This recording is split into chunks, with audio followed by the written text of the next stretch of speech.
Renungan pagi pulang ke rumah oleh Ellen G. White, 1 November 2020. Mari kita berdoa. Bapa kami yang di sorga, Allah pencipta langit dan bumi, laut dan segala isinya, Allah yang maha besar, maha kuasa, sumber segalanya, yang kami sembah selalu melalui anak-Mu yang tunggal, Yesus Kristus. Terpujilah Yesus, anak Allah yang maha tinggi, anak domba yang menghapus dosa dunia ini. Pada pagi hari ini kami bersyukur boleh bangun dan berbakti dan sebagaimana mendengarkan nasihat firman-Mu. Kiranya ini menjadi pembaharuan dalam hidup kami, agar kami hidup sungguh-sungguh setia di hadapan Tuhan.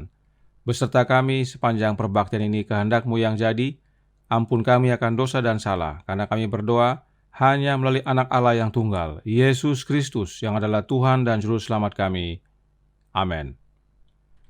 Renungan hari ini akan dibacakan oleh Ibu Vivi Tambunan. Silahkan, Mama. Asal mula dosa tidak dapat diterangkan. Ayat inti terdapat dalam Wahyu 12 ayat 7. Maka timbullah peperangan di surga. Mikael dan malaikat-malaikatnya berperang melawan naga itu, dan naga itu dibantu oleh malaikat-malaikatnya. Bagi banyak orang, asal mula dosa dan alasan keberadaannya merupakan suatu sumber kebingungan besar. Mereka melihat pekerjaan si jahat dengan akibat-akibatnya, bencana dan kehancuran yang mengerikan, dan mereka bertanya-tanya bagaimana semua ini bisa terjadi di bawah pemerintahan dan kedaulatan oknum yang tak terbatas dalam hikmat, dalam kuasa, dan dalam kasih. Suatu misteri yang tidak mereka temukan jawabannya. Dan dalam ketidakpastian dan keraguan-raguan, mereka dibutakan terhadap kebenaran yang dinyatakan dengan jelas oleh firman Allah, sesuatu yang penting bagi keselamatan. Dalam keadaan bertanya-tanya mengenai keberadaan dosa, ada orang yang berusaha menyelidikinya di tempat di mana Allah tidak pernah menyatakan. Karena itu mereka tidak menemukan jawaban kesulitan mereka itu. Dan orang-orang seperti ini yang didasari oleh sikap ragu-ragu dan suka mencela, membuat hal ini sebagai suatu alasan untuk menolak perkataan Alkitab. Namun yang lain gagal mengerti dengan sempurna masalah besar kejahatan ini, karena tradisi dan penafsiran yang salah telah menutupi ajaran Alkitab mengenai tabiat Allah, sifat pemerintahannya, dan prinsipnya dalam menangani dosa. Tidak mungkin menerangkan asal mula dosa yang memberikan alasan-alasan keberadaannya, namun cukup banyak yang bisa dimengerti, baik mengenai asal mulanya maupun sifat-sifat dan akhir dari dosa, untuk menyatakan sepenuhnya keadilan dan kebajikan Allah dalam menangani kejahatan. Tidak ada yang lebih jelas diajarkan dalam Alkitab selain bahwa Allah dalam hal apapun tidak bertanggung jawab bagi masuknya dosa. Bahwa tidak ada penarikan sewenang-wenang rahmat ilahi. Tidak ada kekurangan dalam pemerintahan ilahi yang memberikan kesempatan timbulnya pemberontakan. Dosa adalah pengacau dan pengganggu, sehingga tidak ada alasan untuk membiarkan keberadaannya dan kehadirannya.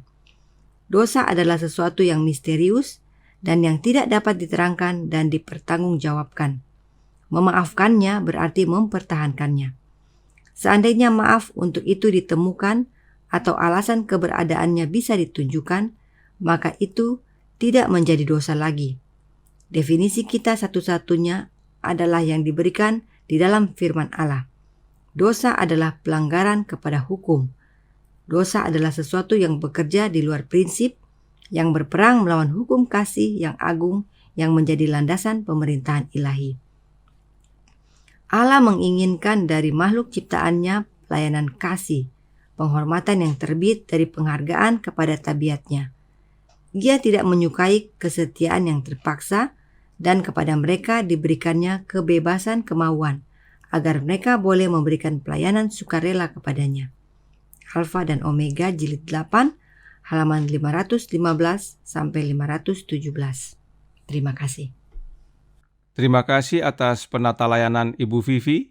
Tuhan Yesus memberkati. Selamat pagi saudaraku dalam Tuhan.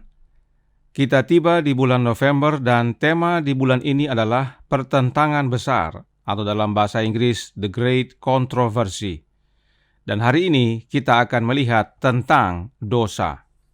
Nyonya White menuliskan dalam renungan hari ini, Pulang ke Rumah, halaman 325, paragraf 2 yang berkata, definisi kita satu-satunya adalah yang diberikan di dalam firman Allah. Dosa adalah pelanggaran kepada hukum. Pernyataan ini Nyonya White dasarkan kepada 1 Yohanes 3 ayat 4. Apakah hukum yang dimaksudkan termasuk 10 hukum? Sudah pasti. Karenanya penting sekali untuk kita pahami makna kutipan ini serta makna 1 Yohanes 3 ayat 4. Sebab tidak sedikit umat Allah yang percaya bahwa jika dosa adalah pelanggaran hukum, maka jika tidak melanggar hukum, maka tidak berdosa. Apakah demikian yang dimaksudkan oleh Alkitab dan Roh Nubuat? Tentu tidak. Apa buktinya? Mari kita pelajari. Nah, kutipan ini ada lanjutannya. Tetapi sebelum kita lihat lanjutannya, lebih baik kita lihat apa yang Alkitab nyatakan terlebih dahulu. Yang pertama kita buka Keluaran 20 ayat 1-3 yang berkata, lalu Allah mengucapkan segala firman ini, Akulah Tuhan Allahmu yang membawa engkau keluar dari tanah Mesir, dari tempat perbudakan. Jangan ada padamu Allah lain di hadapanku. Ini adalah perkataan Allah pada saat 10 hukum dinyatakan kepada bangsa Israel, dan Tuhan Allah menyatakan bahwa Dialah yang membawa bangsa Israel keluar dari Mesir. Nah, apakah 10 hukum berlaku juga bagi kita? Sudah tentu. Kita semua percaya 10 hukum adalah untuk seluruh umat manusia. Namun pertanyaannya, siapakah di antara kita yang Tuhan Allah telah bawa keluar dari Mesir? Tidak ada. Jadi, kalau tidak ada dari antara kita yang dibawa Tuhan keluar dari tanah Mesir, bagaimana hubungannya kita dengan 10 hukum? Nah, Mesir merupakan lambang, yaitu lambang perhambaan dosa. Dan saya yakin kita semua percaya kita telah dibawa keluar dari perhambaan dosa oleh Tuhan Allah melalui anaknya Yesus Kristus. Karenanya, perkataan yang menyatakan bahwa Tuhan telah membawa kita keluar dari tanah Mesir tidak hanya bersifat jasmani, tetapi juga memiliki prinsip rohani. Itu sebabnya 10 hukum berlaku juga bagi kita. Meskipun kita tidak dibawa keluar dari tanah Mesir, tanah tempat perbudakan, tetapi kita dibawa keluar dari tanah Mesir yang merupakan lambang perhambaan dosa. Karenanya, dari pemahaman ini, kita tidak hanya melihat apa yang tertulis, tetapi juga prinsip rohaninya. Perhatikan penjelasan Yesus berikut ini dari Matius 5 ayat 22 yang berkata, tetapi aku berkata kepadamu, setiap orang yang marah terhadap saudaranya harus dihukum.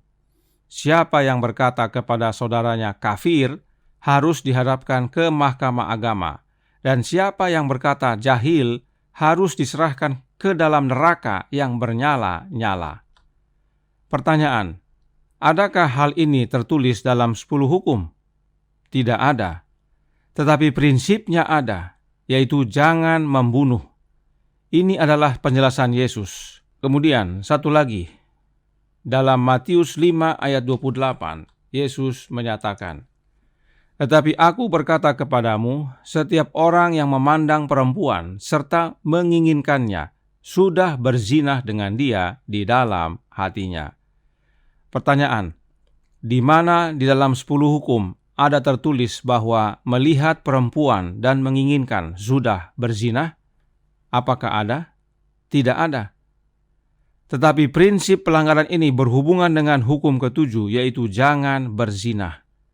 Jadi Yesus sendiri mengajarkan bahwa dalam hukum bukan hanya yang tertulis saja, tetapi ada prinsip-prinsip dari hukum itu yang tidak tertulis, namun perlu kita pahami agar jika prinsip-prinsip itu kita langgar, itu sama dengan pelanggaran hukum. Karenanya, jika kita kembali ke kutipan sebelumnya, ada kalimat lanjutan yang berhubungan dengan penjelasan Yesus. Pulang ke rumah halaman 325 paragraf 2 yang berbunyi, dosa adalah sesuatu yang bekerja di luar prinsip, yang berperang melawan hukum kasih yang agung yang menjadi landasan pemerintahan ilahi. Nyonya White jelaskan bahwa dosa adalah sesuatu yang bekerja di luar prinsip dan melawan hukum kasih yang agung.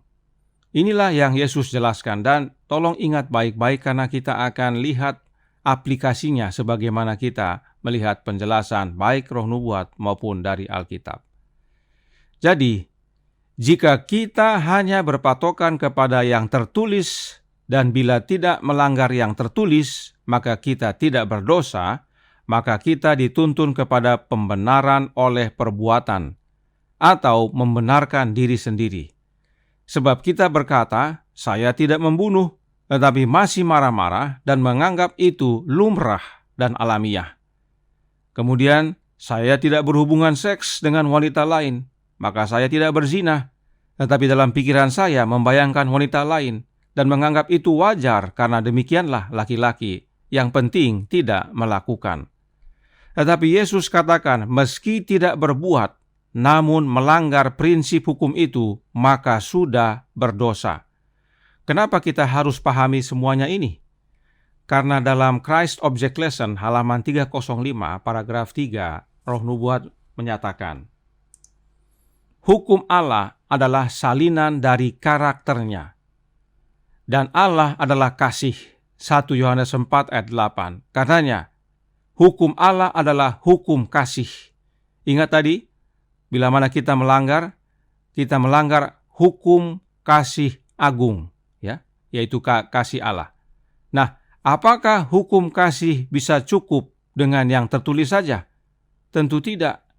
Ada prinsip-prinsip penting yang perlu dinyatakan, dan itulah sebabnya Yesus datang ke dunia ini agar Dia dapat menyatakan karakter Bapanya kepada manusia. Sebab hanya Bapa yang mengenal anak dan hanya anak yang mengenal Bapanya. Kemudian perhatikan apa yang terjadi di sorga.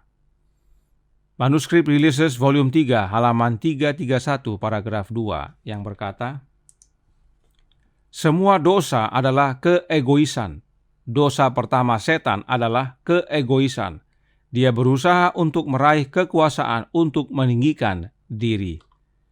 Apakah keegoisan itu dibuat dulu baru dipikirkan, atau dipikirkan baru dibuat? Egois itu dipikirkan dulu, muncul dalam hati dulu, baru kemudian dilakukan. Roh Nubuat menjelaskan dalam Kemenangan Akhir halaman 517 paragraf 2 yang berbunyi, sebenarnya Lucifer bisa saja tetap berkenan kepada Allah, dikasihi dan dihormati oleh seluruh malaikat sorga, dan menjalankan kuasanya yang mulia untuk memberkati yang lain-lain serta memuliakan penciptanya. Tetapi kata Nabi itu, engkau sombong karena kecantikanmu, hikmatmu kau musnahkan demi semarakmu. Yesaya 28 ayat 17. Sedikit demi sedikit, Lucifer memanjakan suatu keinginan untuk meninggikan diri. Dalam bahasa Indonesia tidak ada disebutkan kata hati, tapi perhatikan dalam bahasa Inggris, ada disebutkan kata heart yang artinya hati. Jadi dalam bahasa Inggris, Yesaya 28 ayat 17 ini berbunyi, engkau menjadi tinggi hati karena keindahanmu. Dalam hatilah keegoisan Lucifer muncul, dan ini adalah dosa. Lucifer belum berbuat apa-apa, baru muncul keegoisan saja, itu sudah menyatakan dosa. Apakah ada tertulis dalam 10 hukum akan hal ini? Tidak ada. Lalu kenapa disebut dosa? Bahkan Nyonya White tulis, semua dosa adalah keegoisan. Kenapa semua dosa adalah keegoisan? Karena telah melanggar karakter Allah yang adalah kasih. Dan karakter Allah adalah hukum itu. Sebab dengan Lucifer melayani ketinggian hatinya, kasih Allah sudah tidak ada lagi padanya. Itu sebabnya, bila kita marah, itu sama dengan kasih Allah sudah tidak ada pada kita. Jika kita menginginkan wanita lain, meski hanya dalam hati dan pikiran, maka kasih Allah sudah tidak ada dalam diri kita. Itu sama dengan dosa. Apakah ini semua ada tertulis dalam 10 hukum? Tidak ada. Itu sebabnya penting bagi kita memahami dengan benar pernyataan Alkitab dan Roh Nubuat tentang dosa. Dan sudah dijelaskan bahwa tidak hanya apa yang tertulis, tetapi juga prinsip-prinsip dari hukum itu, terlebih prinsip kasih Allah. Perhatikan pernyataan Roh Nubuat berikut ini dalam manuskrip 153 tahun 1899 paragraf 28 yang menjelaskan, ketika kita memilih jalan kita sendiri, kehendak kita sendiri, kesenangan kita sendiri, ketika kita mengikuti dorongan hati kita sendiri, kita tidak hidup sebagai putra dan putri Allah. Kita tidak sangat mengasihi Allah atau sesama kita seperti diri kita sendiri. Tidak ada keegoisan berasal dari Kristus. Keegoisan terletak pada fondasi dari semua dosa. Apa maksud dari kutipan ini? Bahwa akar dari semua tindakan dosa kita, yaitu memilih jalan sendiri, kehendak sendiri, kesenangan sendiri, mengikuti dorongan hati sendiri adalah keegoisan atau mementingkan diri sendiri. Dan itu adalah fondasi dari semua dosa. Kutipan selanjutnya berkata dalam manuskrip 57 tahun 1901 paragraf 1 yang berbunyi, Tuhan menghendaki umatnya untuk menyadari bahwa keegoisan itu adalah dosa terbesar dunia, dan itu juga telah menjadi dosa yang berlaku di gereja. Apakah kata keegoisan ada tertulis dalam 10 hukum? Tidak ada. Tetapi prinsipnya adalah dasar dari semua pelanggaran kita. Kita melanggar karena egois. Apakah ini selaras dengan Alkitab? Kita buka ayat yang White sebut sebagai satu-satunya definisi dosa. Apakah ada prinsip egois di dalamnya? 1 Yohanes 3 ayat 4 yang berkata, setiap orang yang berbuat dosa melanggar juga hukum Allah, sebab dosa ialah pelanggaran hukum Allah. Kata melanggar atau pelanggaran diterjemahkan dari kata Yunani anomia. Kata dasar anomia ini adalah anomos. Mohon maaf sebelumnya, kita bukan mau belajar bahasa Yunani, tetapi supaya kita melihat tujuan Yohanes menuliskan ayat ini, kita perlu memahami makna kata tersebut. Kata anomia atau anomos artinya lawlessness atau without law. Dalam bahasa Indonesia artinya tidak ada hukum atau tanpa hukum. Kenapa kata ini digunakan untuk melanggar atau pelanggaran? Karena saat kita melanggar hukum, kita sebenarnya menyatakan bahwa hukum itu tidak ada atau kita hidup tanpa hukum. Contoh, lampu merah di jalan menyala, menyatakan kita harus berhenti, tetapi kita menerobos. Itu artinya kita melanggar. Kita anggap hukum lalu lintas tidak ada, atau kita hidup tanpa hukum lalu lintas tersebut. Kenapa? Sebab kita mementingkan diri kita. Kita egois apapun alasannya. Mungkin sudah terlambat, mungkin ada urusan yang harus segera dibereskan, dan sebagainya dan lainnya. Bisa lihat makna egois yang dimaksudkan Yohanes dalam ayat ini? Bila kita egois, artinya kita tidak anggap hukum itu ada. Kita hidup tanpa hukum. Kita bikin yang kita mau dan harus terjadi.